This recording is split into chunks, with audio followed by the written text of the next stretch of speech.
Muy buenos días, queridos televidentes. Gracias por estar en sintonía con su espacio preferido de cada sábado, Conexión Global RD. Un espacio comunicacional en el que tenemos como propósito contribuir con el desarrollo del país en el tema de informar lo más objetivamente posible que podamos dentro de lo que la circunstancia permite. Para ello, cada sábado traemos un invitado muy particular tocando temas de actualidad. Luego del programa lo colgamos en YouTube con ese mismo nombre, Conexión Global RD, para que usted lo pueda oír cuantas veces quiera, referir, y si no se ha suscrito, suscribirse, recordándole que es gratis.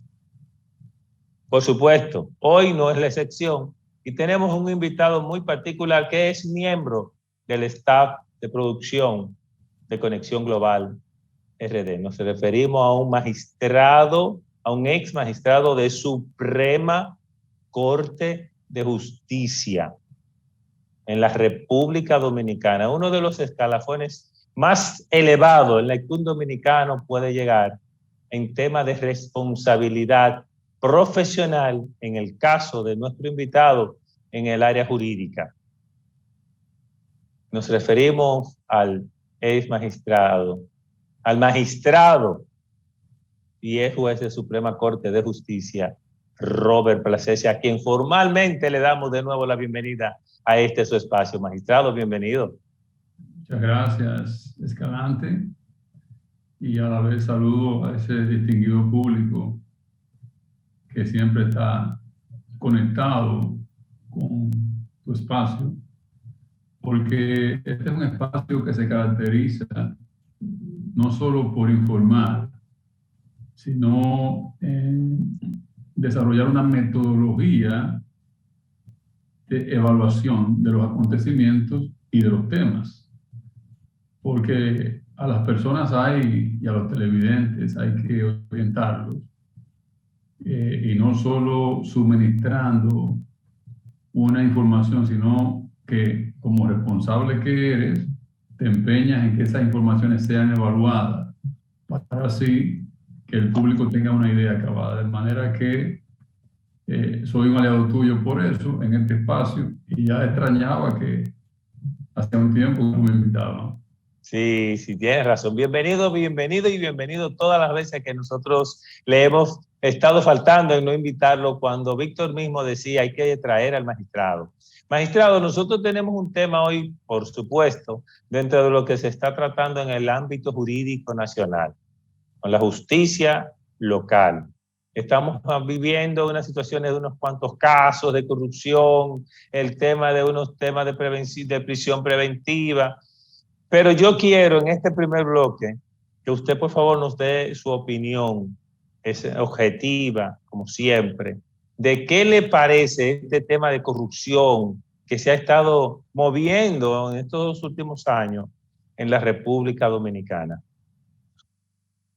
Tú sabes que en una ocasión hablamos del tema de la corrupción. Y el tema de la corrupción es una preocupación que ha estado presente en todos los tiempos, en todas las etapas de desarrollo del ser humano, en distintas civilizaciones. Tú encuentras que, por ejemplo, Séneca, desde los inicios o en el momento de mayor apogeo del Imperio Romano, decía que la corrupción era semejante a la sombra, porque acompaña al cuerpo donde quiera que lo lleve. Y un autor de derecho administrativo decía, me parece que García Enterría en su momento, que la transparencia y los métodos de control era el mejor antídoto para la corrupción. De manera que nosotros tenemos una serie de herramientas en este país, desde lo que es legislativo, desde el punto de vista legislativo, e institucional, para prevenir y perseguir la corrupción. Tú tienes el método de prevención en relación a los casos, por ejemplo, la práctica donde más común, de manera más común se han desarrollado temas o se han descubierto situaciones de corrupción, como los casos de sobrevaluación de obras, en los casos de licitaciones y demás. Pues tú tienes los organismos para eso. Lo que yo creo es que hay que hacer ciertas adecuaciones para que el sistema de prevención funcione adecuadamente. Pero también hay que aterrizar y hay que concretizar con un mensaje de transformación de lo que es el servidor público y del ejercicio de la función pública. Y esa transformación tiene que partir desde la ética pública. No es un asunto solo de retórica, es un asunto de tratar de que la ética se constituya como una forma de cultura en el ejercicio de la función pública. Que esa es la parte preventiva, porque los temas que tú escuchas en estos días es sobre la preocupación del aspecto sancionador, ¿no? O de los procedimientos que conduzcan a una sanción o a una decisión de un tribunal con carácter. Magistrado, en lo que usted vuelve a retomar ese tema, yo estoy interpretando lo que ha dicho hasta este momento. Y hay dos palabras que yo quiero que nuestros oyentes escuchen y usted me corrige si no lo interpreté bien.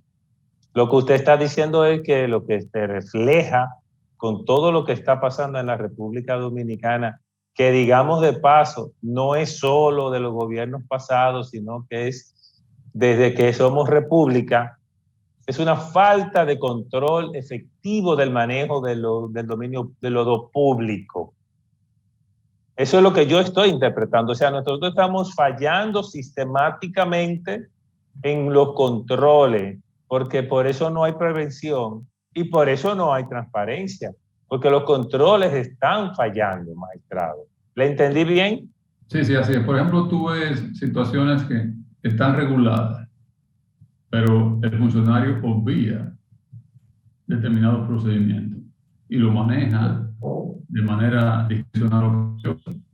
Obviamente, cuando eso sucede, entonces lo que la persona, el que observa desde afuera, presume de que algo incorrecto está pasando con esos fondos públicos. Cuando tú, como funcionario, estás obligado, de acuerdo a la ley de contrataciones públicas, a presentar o a someter a un concurso de licitación, y cuando de repente tú dejas sin efecto ese concurso de licitación y de repente surge una empresa sin pasar por ese concurso de licitación, eso preocupa y eso hace presumir al ciudadano de que algo incorrecto ha estado pasando. Entonces, yo pienso que tiene que ver mucho con las personas que se escogen para el desempeño de las funciones públicas, ver sus antecedentes, su comportamiento en sociedad, y también con los órganos que tienen que ver con la vigilancia y control, tener una actuación o utilizar métodos que están en la ley. Lo que pasa es que no se llevan a cabo adecuadamente. Por ejemplo, tú ves que se hace una licitación a una empresa, pues cuando se presentan los oferentes y se hace el procedimiento de apertura de sobre y demás, todo se hace en la institución estatal interesada en ese proceso de licitación. Yo entiendo que se debe hacer un esfuerzo para que esa parte sea manejada en la sede de compras y contrataciones. ¿Por qué te digo esto? Porque allí suelen darse una serie de situaciones donde incluso propicia que funcionarios dentro de la misma institución participen por interpuestas personas y sociedades comerciales, y participen porque se sirven de informaciones privilegiadas. Yo entonces entiendo que una manera de evitar ese tipo de práctica es que ese proceso salga definitivamente de esas instituciones que han oferido, ¿no? O mejor dicho, han tienen interés en que se abra un proceso de licitación para contratar un servicio determinado. Que salga eso. Magistrado, y si no lo podemos, magistrado, y si no lo podemos evitar, por lo menos que no le sea tan fácil, porque si licitan en el mismo edificio, es muy fácil hasta tomar una llamada, es muy fácil hasta cruzarse para otro departamento, es muy fácil una mirada de alguien que no debería estar en medio de ese equipo de licitación, y por ende ya estamos abriendo la puerta a la corrupción, porque estamos desde el principio manejándolo inadecuadamente. El proceso en la práctica se desarrolla en la sede de la institución interesada en contratar los servicios o en comprar determinados servicios. Imagínate. Entonces, ahí hay un problema. Ya ahí hay una debilidad. Hay una serie de permeabilidades que se dan, que eso conlleva ciertas consecuencias. Y tú ves por eso que hay muchísimas impugnaciones. Y tú ves por eso que hay gente que incluso recién surgió una información donde en una institución X se establecía de que el domicilio de 3 o 4 empresas, el domicilio social, coincidía siendo el mismo en cada una de ellas. O sea, ahí es obvio de que es algo que está combinado, ¿no? De manera que esa es la parte preventiva. Luego viene la parte sancionadora. Entonces, para la parte sancionadora se necesita, primero, tribunales independientes. La parte sancionadora es la parte cuando ya el acto está llevado a cabo. Ya el acto está conculcado. Entonces, tú tienes la tipificación de la sanción que corresponde a ese tipo de práctica. Los presupuestos están en una ley, ¿verdad? Pero para quien implementa y aplica eso mediante un proceso, mediante el debido proceso, en el cual la parte que resulta ser acusada, se le presentan las pruebas y se tiene oportunidad de defenderse, entonces debe ser un tribunal que sea imparcial e independiente. Cuando digo de la imparcialidad e independencia, tiene que ser un tribunal que no decida por rumores, que no decida por presión externa, porque anteriormente uno de los factores que se tomó en cuenta para hacer las reformas necesarias para lograr la independencia del Poder Judicial fueron los factores de la influencia externa, pero más bien de índole político partidista. Pero hoy en día vemos que la incidencia ha tenido otro tipo de camuflajeado, ¿no? Y es que hay medios y grupos de presión que pretenden también incidir desde afuera.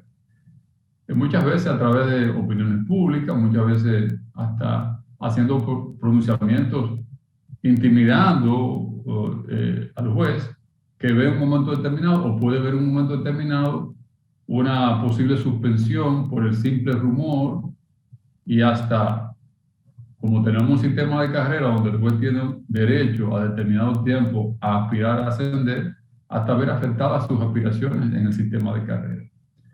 De manera que la independencia judicial es la otra etapa en la cual se debe garantizar un juicio justo, con todas las garantías, para que la persona que resulta ser responsable de un hecho de corrupción sea sancionado debidamente.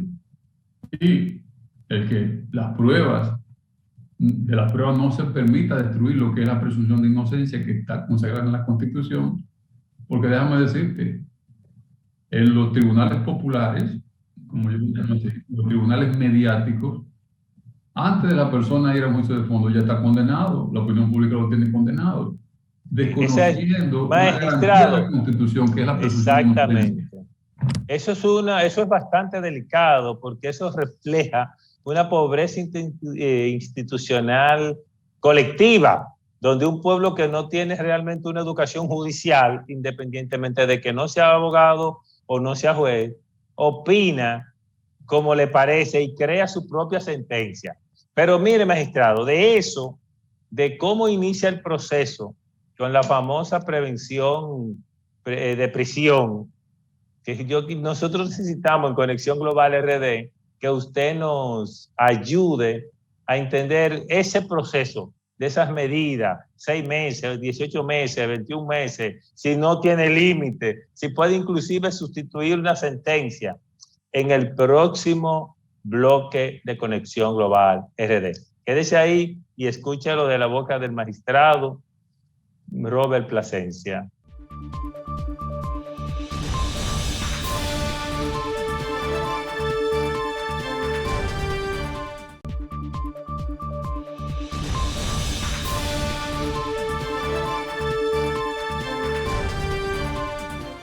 Conexión Global RD hoy se viste de gala, como siempre, cuando invitado como el Robert Plasencia, el magistrado, como lo decimos nosotros, ex juez de Suprema Corte de Justicia. Le decía que es uno de los estamentos más elevados a la que un dominicano y cualquier ciudadano del mundo puede llegar. Y está hoy con nosotros en Conexión Global RD. Magistrado, le preguntábamos cuando finalizaba el bloque inicial sobre cómo se maneja ese proceso de corrupción, esa denuncia, esas medidas de prisión, cuáles son, no tienen límite, pueden llegar a sustituir una sentencia. ¿Cómo se maneja eso, magistrado? Bueno, fíjate, lo primero es que los actores, por lo regular, tiene que ver el Ministerio Público. Hay países que para garantizar una persecución efectiva de la corrupción han creado una especie de apéndice de lo que es la persecución criminal a cargo de en nuestro caso, de la Procuraduría General de la República, en otros países, Ministerio de Justicia. Y han creado un apéndice con un origen de designación diferente, como son los procuradores especializados en materia de corrupción. Me parece que Colombia tiene un modelo así y hay otros países. ¿Por qué? Porque se han dado en ocasión la dificultad que tiene el Ejecutivo como responsable de la política de seguridad, y eso tiene que implicar la persecución de la criminalidad también. Entonces, los ministerios de justicia normalmente son dependencias, son designaciones directas del Ejecutivo. En nuestro caso, la Procuraduría. Y se han dado casos en otros países, y en ocasiones también la gente lo percibe así, de que lo que se persiguen son los actores de un gobierno pasado y no los actores de un gobierno presente. Porque al estar todo encarrilado y la actuación es de parte del Ministerio de Justicia, pues se enfocan y se han enfocado en perseguir los del pasado. Pero para garantizar, en esos países se dio esa discusión, ¿no?, de que en materia de corrupción se pueda juzgar tanto el presente como el pasado, se designa un procurador especializado de corrupción, no designado del Ejecutivo, sino con un origen de fuente de designación diferente, porque el origen de fuente de designación permite, en principio, un mayor ámbito de independencia y que no esté sujeto esa designación a un periodo que coincida con la designación del gobierno de turno, por ejemplo. Pues ese es un elemento muy importante para una persecución de la corrupción de manera objetiva, porque todo proceso tiene que estar dirigido tanto en lo civil como en lo penal o criminal, con una serie de principios rectores, y dentro de ellos está el principio de objetividad. ¿Por qué razón? Porque también debe corresponder al Ministerio Público, luego de iniciada una investigación, excluir del proceso a personas que resulten luego de la investigación que no tengan compromiso o que no estén vinculados. Porque precisamente en todo proceso, si asumimos que la base de todo proceso de justicia es el compromiso de la verdad como condición de la justicia, pues en esa fase de investigación lo correcto es que, siendo objetivo, sean sometidos, conforme a las pruebas que tienen de las implicaciones, a aquellos que están comprometidos, y no por llamar la atención de que se está haciendo una persecución, festinar un proceso y mandar un sinnúmero o un conglomerado de personas que en ocasiones, muchas de esas, no hay elementos que los probatorios que le puedan vincular con un hecho ilícito. Entonces, en el caso nuestro, por ejemplo, esa fase de investigación la inicia el Ministerio Público. Dependiendo de los elementos, cuando entiende que hay elementos de vinculación con el hecho de determinadas personas, entonces para eso tiene que requerir del juez de instrucción lo que son las medidas de coerción. ¿Por qué? Porque lo que se procura con la medida de coerción es garantizar que el procesado o el imputado no se sustraiga del proceso.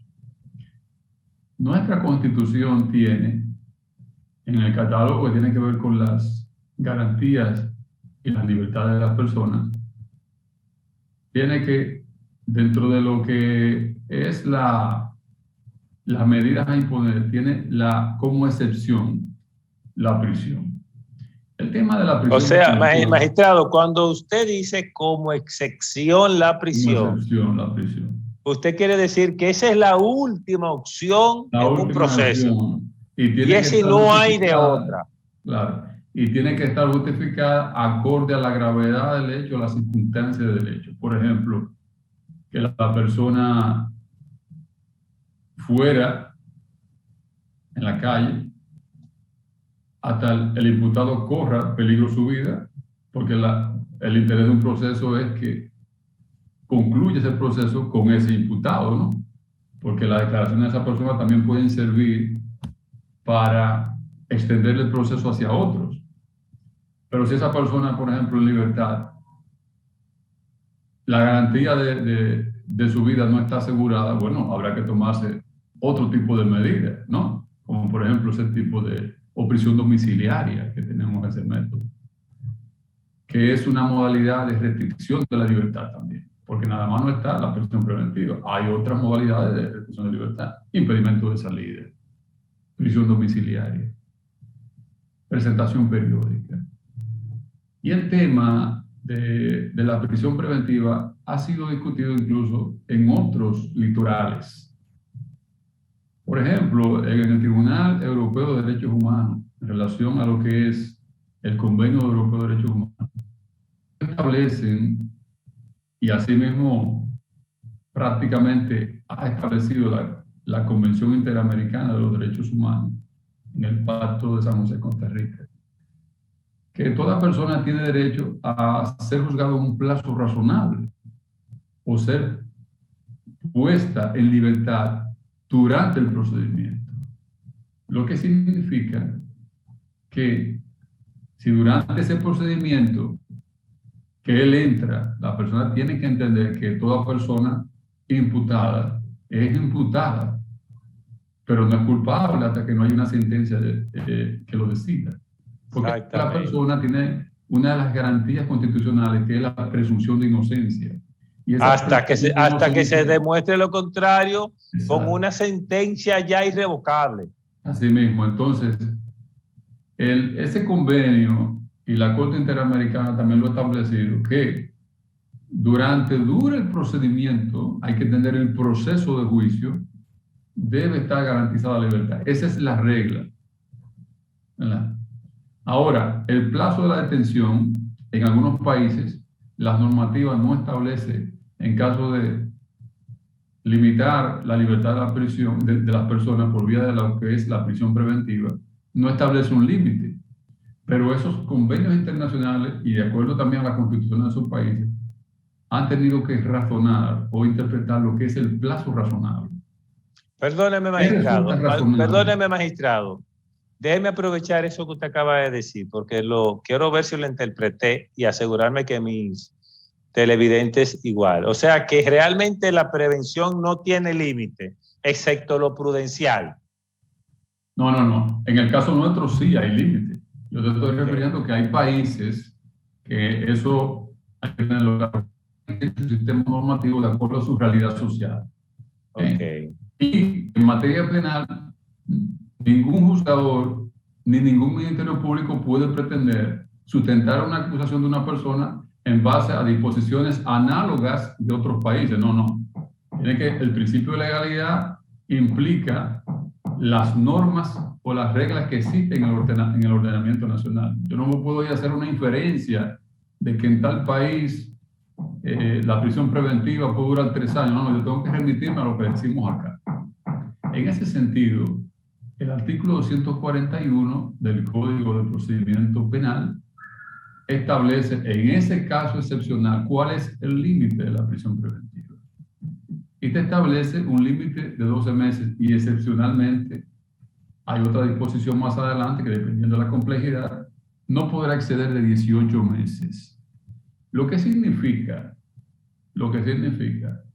que una persona, de acuerdo, porque la Constitución lo establece de acuerdo a la ley. Entonces la normativa que tenemos acá establece como máximo 18 meses. Lo que significa que si una persona tiene, por ejemplo, 24 meses detenida o 20 meses detenida, pues él es candidato incluso a presentar una acción de habeas corpus ante el juez para lograr su libertad, porque ya esa prisión preventiva está fuera de lo que establece la ley. Entonces ya la prisión es ilegal.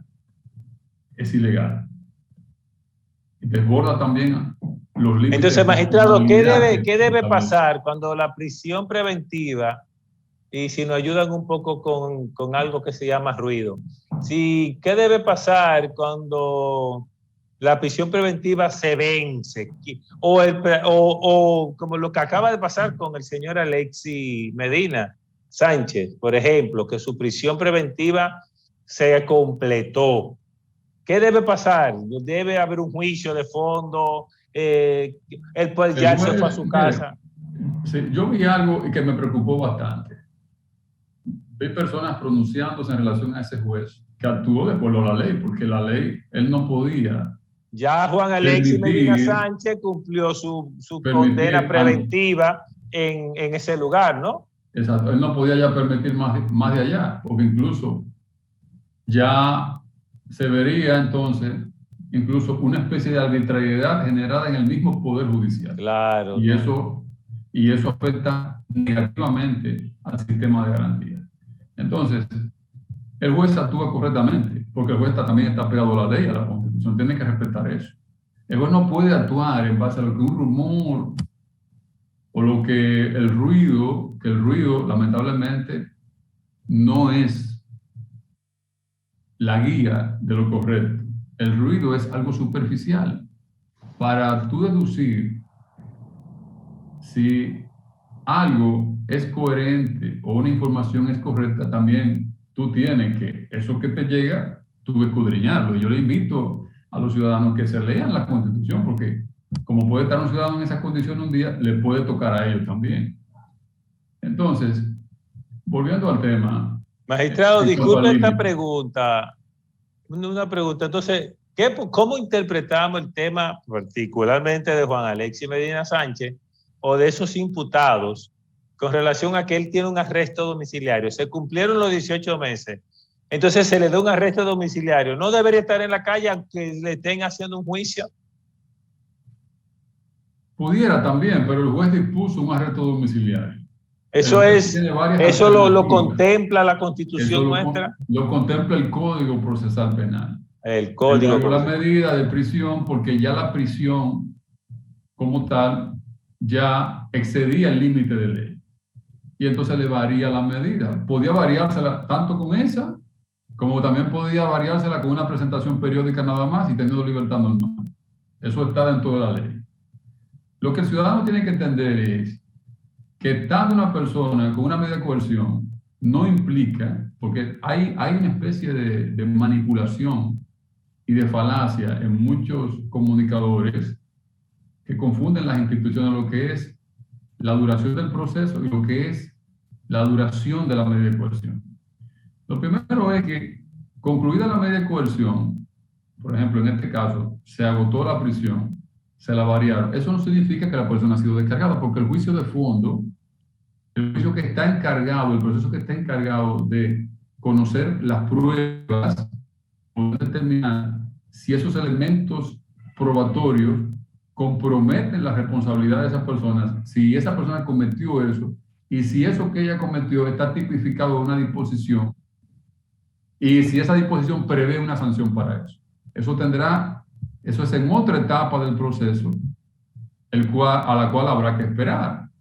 Y allí, entonces, si el juez establece en esa etapa del proceso de que es culpable, bueno, entonces tiene que aplicar la sanción que establezca la ley. Si son 5 años, si son 6 años de prisión, lo que establezca la ley. Entonces, magistrado, cuando las personas cumplen una prisión preventiva en una cárcel o en su casa, ¿cuál es la diferencia para aplicarla cuando tengan una sentencia definitiva que también ese tiempo que fueron detenidos preventivamente aplica? Esa es la respuesta que queremos en el tercer bloque cuando volvamos, magistrado. ¿Le parece? Perfecto, aquí estaremos. Volvemos en breve.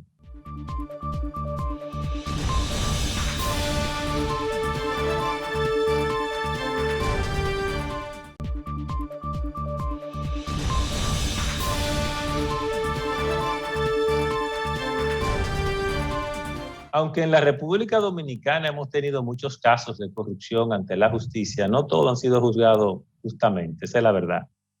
Pero hay unos que han sonado más, hay unos que han sonado menos. Al tema de la corrupción administrativa de la administración pasada le ha correspondido posiblemente una de las realidades más fuertes que tiene un país, que es la conexión con redes. Es una sociedad nueva, es una sociedad conectada y cualquiera puede emitir la noticia que quiera. Así que lo que se dice por redes supera lo que se dice por una prensa escrita, objetiva, analizada. Eso es importante que lo tengamos claro. En ese sentido, Juan Alexis Medina Sánchez, hermano del expresidente Danilo Medina Sánchez, ha sido el centro de comentarios y de opiniones, porque mucha gente cree que ante la realidad de que sale de la prisión preventiva de Najayo Hombre a su casa, un aprecio, vamos a decir, domiciliario, no entienden o no entendemos algunos cómo funciona eso, porque si es culpable, que busque en su casa, si todavía es inocente, que buscaba en la preventiva, en la prisión preventiva. Todas esas cosas hacen que la gente crea incluso, y se habla por redes como si Juan Alexis Medina Sánchez ya fuera liberado. Y no, él está en un proceso idéntico como si estuviera detenido en la prisión de Najayo. Simplemente, como el magistrado nos ha enseñado, él cumplió un plazo que por ley había que moverlo y el juez determinó que vaya a su casa, un arresto domiciliario. Pero el juicio sigue en pie. Magistrado, ¿cómo es eso? Explíquenos usted, que es el que domina el tema judicial. ¿Qué se hará con Juan Alexis Medina Sánchez particularmente? No porque tenemos nada en contra de él, sino porque es el tema central de la noticia y los iguales que él. El señor Rosa, hay más. Sí. El proceso penal continúa con sus etapas que tiene que continuar. El proceso, en algunos casos, tiene luego que pasar a la audiencia preliminar y luego queda una audiencia que evalúa las pruebas y luego va a juicio de fondo. En esa audiencia preliminar incluso el juez puede excluir del proceso personas ya evaluando la prueba que entienda que la prueba no le compromete. Y cuando usted dice que la prueba no le comprometen, es que el juez determinó que son inocentes. Porque la prueba no le compromete. No, es una evaluación de la prueba, pero que esa prueba no vincula a esa persona. Ok, entonces la excluye del proceso. Quien establece es una depuración del proceso. El proceso preliminar es el proceso de la audiencia preliminar, es como una depuración de las pruebas del proceso. Luego, el juicio de fondo, ahí se determina la culpabilidad o inocencia de las personas. Lo que significa esto, que toda esa persona, por ejemplo, en ese caso que tú mencionas, que le variaron la medida de coerción, el juicio o el proceso para ellos penal continúa. Concluirá ese proceso penal cuando el juez dicte sentencia de culpabilidad o de descargo por insuficiencia de prueba o por inocencia. Concluirá la parte de ese proceso si los imputados no apelan. Bueno, lo que pasa es que la apelación es una garantía también que tiene toda persona de recurrir, y eso es una garantía que, aunque no lo diga el código, lo dice, claro, y la institución de la apelación está regulada, pero el doble tiene el derecho a recurrir ante una jurisdicción diferente e integrada por jueces diferentes mediante un recurso efectivo. Eso está en todos los convenios internacionales y eso está establecido también en la Constitución. Porque se dan errores judiciales, porque quienes hacen el ejercicio de juez también son personas, se pueden equivocar. Por consiguiente, si ha habido, por ejemplo, otros elementos que conduzcan a errores judiciales, que nada más no puede ser a lo mejor un error involuntario. A veces en ocasiones hay prejuicios también. A veces en ocasiones se puede demostrar que no tenían la suficiente garantía con un juez que era imparcial. Y entonces yo tengo derecho, en este caso, si surgen esos elementos que me demostraran ellos, recurrir la decisión también. El asunto es que cuando haya sentencia con autoridad de cosa definitivamente juzgada, irrevocablemente juzgada, entonces la persona, si es considerada culpable, entonces es enviada a prisión a purgar la pena. Tú decías hace un rato que qué pasa si una persona ha estado año y medio con prisión preventiva y es condenada a 5 años. Bueno, para esa condena de 5 años hay que computarle esa prisión preventiva, porque estuvo preso ese año y medio. Ahora, ¿qué pasa si una persona, que ahí es donde el ciudadano tiene que entender esto también, en una sociedad donde impera el Estado de Derecho y donde las instituciones son sólidas, una persona que el Estado lo tenga por un proceso que se haya llevado de manera festinada, sin elementos de prueba, y una jurisdicción que haya actuado por la presión popular o por el mediatismo popular o por la presión que ejercen determinados comunicadores que entienden que ya han sustituido los tribunales porque tienen una cantidad de seguidores determinados y ellos entienden que están por encima también de las instituciones. ¿Qué pasa? Si resulta que esa persona tiene año y medio preso y resulta que es declarado inocente, hay que retribuirle ese perjuicio. Y nosotros tenemos ya las instituciones que garantizan eso. Hay procedimientos para resarcir las prisiones producidas por errores judiciales. ¿Y cómo se resarce, magistrado? ¿Cómo se resarce eso? ¿Cómo retribuimos que duró año y medio preso, era inocente y se le acusó, además del daño moral? Porque a veces el daño moral es más grave que el económico. La justicia retributiva no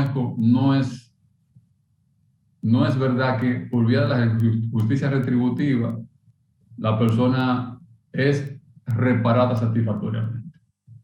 Pero sí existe lo que es la demanda de responsabilidad patrimonial, que la persona puede interponer y el Estado va a ser condenado a una determinada suma de dinero como reparación por el perjuicio ocasionado a esa persona. Claro,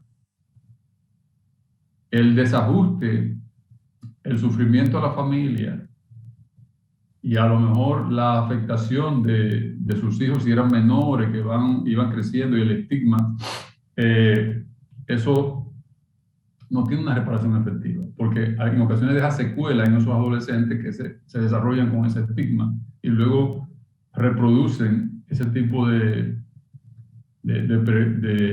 estigma en su comportamiento posterior como ciudadano.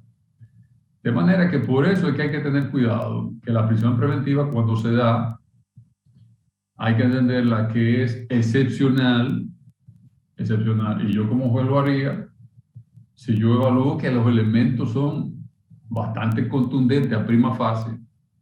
Primero, si evalúo que la persona puede sustraerse del proceso, que no sea suficiente, impedimento de salida, o si evalúo que la persona por su nivel de incidencia que tiene en los organismos investigativos o en determinadas áreas, si se trata, por ejemplo, de corrupción administrativa, de incidencia que pueda tener en los lugares donde se tenga que recabar esas informaciones, que tenga, por ejemplo, todavía un entramado, gente dependiente de él.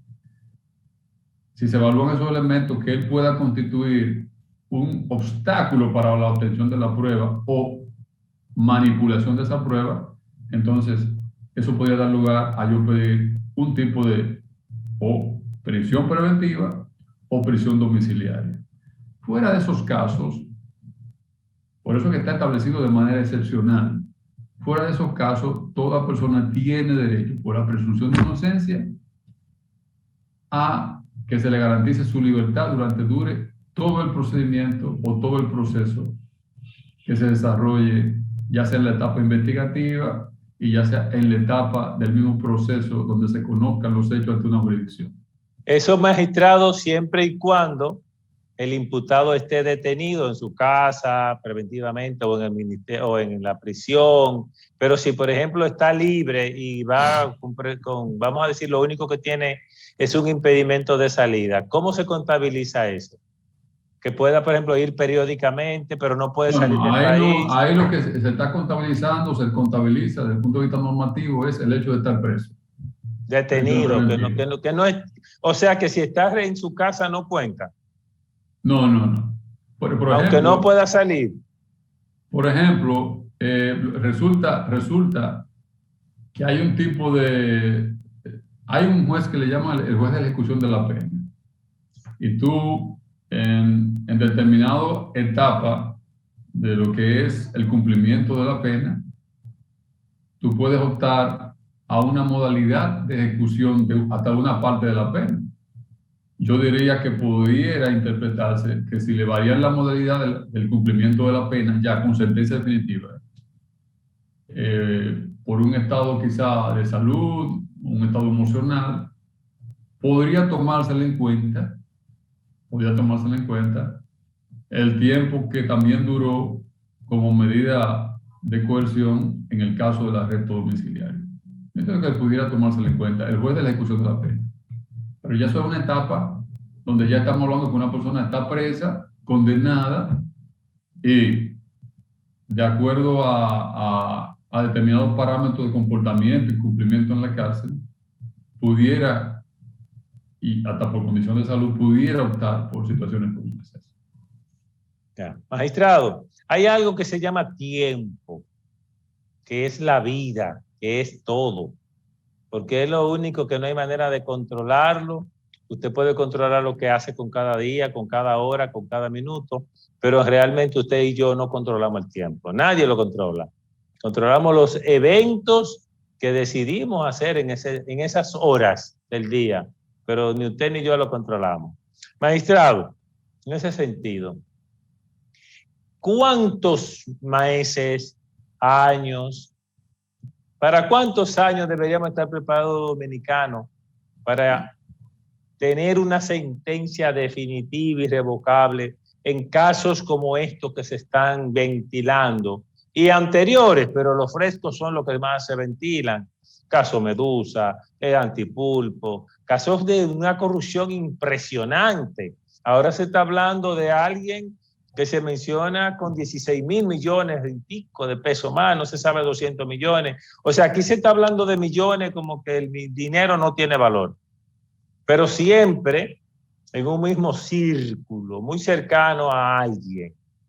Entonces eso habla de un entramado que implica un trabajo muy amplio del Ministerio Público. Pero asumiendo los casos que ya se están ventilando, ¿tiene la justicia dominicana un catálogo de tiempo, en año y medio debe tener resuelto esto, en 2 años esto, en 4 años, 5 años una sentencia, y si de alguna manera van a un nivel diferente, hasta tantos años, ¿cuántos años se puede tomar un proceso hasta incluyendo que el declarado culpable diga que es inocente y apele a otro lado? El Código Procesal Penal establece el tiempo máximo del proceso en el artículo 148 de 4 años. Pero eso hay que entenderlo, hasta que el juez apoderado decida por sentencia. Luego, el tiempo que se tome, producto de una apelación y producto de casación y hasta de una revisión constitucional, ya eso no cuenta. El tiempo que cuenta es de duración del proceso hasta que el juez decida. Ese primer juez apoderado del proceso decida. Tiene 4 años como máximo. 4 años, incluyendo el tema de la prisión preventiva. Es que son cosas diferentes. Por eso le preguntaba, hay que súmeme los años, por ejemplo, prisión preventiva, juicio de fondo. No, es que son diferentes. Es duración de un proceso en sentido general. Okay. 4 años para fines desde que comience el Ministerio Público a hacerle los requerimientos y las interrogaciones a esa persona hasta que culmine el proceso con sentencia ante el juez. 4 años. Pero la jurisprudencia ha dicho que si el procesado, el inculpado, el imputado ha incidentado o se ha ausentado con licencia y demás, entonces ese tiempo no se le puede computar para beneficiarse de la extinción del proceso. Pero si el tiempo ha transcurrido esos 4 años sin haber sido un obstáculo para la culminación del proceso, el proceso se extingue a los 4 años. Otra cosa es la institución de la prisión preventiva, de las medidas de coerción, que son situaciones diferentes, una institución diferente. Eso es para garantizar una prisión preventiva como máximo, dijimos el 241, que excepcionalmente establece 18 meses, pero eso es hasta tanto culmine esa instrucción del proceso. Pero si el proceso no ha culminado, entonces hay que ponerlo en libertad, pero no ha terminado el proceso. La otra, la del 248, sí, es un plazo máximo del proceso en sentido general, que si ese proceso no ha concluido ante el juez, entonces, dentro de los 4 años, entonces se extingue el proceso. Siempre y cuando no haya generado el procesado, la conducta del procesado haya alargado el proceso. Ok, magistrado, terminando ya el programa con esta magistral participación suya, le quiero hacer una pregunta. ¿Qué opinión le merece todo este proceso, el manejo desde lo profesional, que usted que ha sido juez de Suprema Corte de Justicia y tiene toda la vida trabajando con la justicia dominicana? ¿Qué le parece el manejo? ¿Qué le parece el tecnicismo? Sí, ¿qué le parece cómo se ha manejado todo este proceso profesionalmente? Bueno, fíjate, yo solamente puedo opinar de los comportamientos externos que he podido evaluar. Y en realidad uno lo que ve es que estamos en lo que tiene que ver con los procesos penales, sobre todo, transitando una pendiente resbaladiza. Porque hay medios, hay comunicadores y hay grupos que hacen opiniones a través de plataformas digitales que no comprenden la importancia de la fortaleza institucional que debe preservarse en torno al Poder Judicial. El Poder Judicial, como poder del Estado, es el poder menos peligroso, vamos a decir así, porque no maneja presupuesto, no maneja armas, no, lo que el Poder Judicial maneja son decisiones basadas en razones, procurando la justicia como instrumento de pacificación de tratar de compensar y dar a cada quien lo que le corresponde y sancionar a aquel que ha actuado o obrado mal. Pero cuando los jueces pretenden intimidarlo, incluso pronunciamientos lamentables de algunos miembros del Ministerio Público, es como que no creerían en el mismo sistema de justicia. Y tú pedir como comunicador que ese juez hay que reprocharlo en tal sitio, no, usted lo que tenía que hacer es como comunicador escudriñar lo que dice la ley, si el juez actúa dentro de los presupuestos, y el público que no se lleve del ruido, porque el ruido no es información. Ese público apático que no busca información es muy manipulado por las redes. Bien, magistrado, entonces, gracias la conciencia del público debe estar dirigida en base a que ellos mismos se edifiquen, como lo hacen cuando ven este programa. Excelente. Esa es la idea de este programa de hoy, que escucháramos al magistrado Robert Plasencia. Señores, un ex juez de Suprema Corte de Justicia de cualquier parte del mundo, es una autoridad en la materia judicial. Y eso hoy hemos tenido como invitado especial en Conexión Global RD, y va a volver. Volvemos el próximo sábado.